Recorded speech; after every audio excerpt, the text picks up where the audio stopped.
At the UN, you called on Western democracies to stay united against Russia's invasion of Ukraine. So Putin is calling for 300,000 more reservists to come into Ukraine to join the fight. He insists he's not bluffing when he talks about potentially using nuclear weapons. Some people think he's effectively preparing and threatening war with NATO. Have you and President Biden discussed how the West would and should respond if Putin escalates matters even more?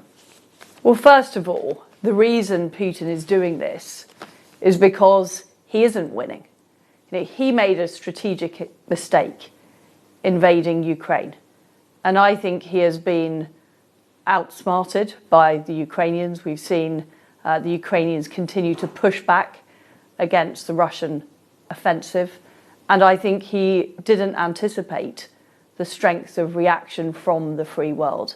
And we should not be listening to his saber-rattling and his bogus threats. Instead, what we need to do is continue to put sanctions on Russia and continue to support the Ukrainians, because if Putin is allowed to succeed, this wouldn't just send a terrible message in Europe and, of course, huge threats to the Ukrainian population themselves, but it also would send a message to other authoritarian regimes around the world that it's somehow acceptable, like China, to invade, well, for example, but it's somehow acceptable to invade a sovereign nation. So this is why it's so important that we continue to be resolute.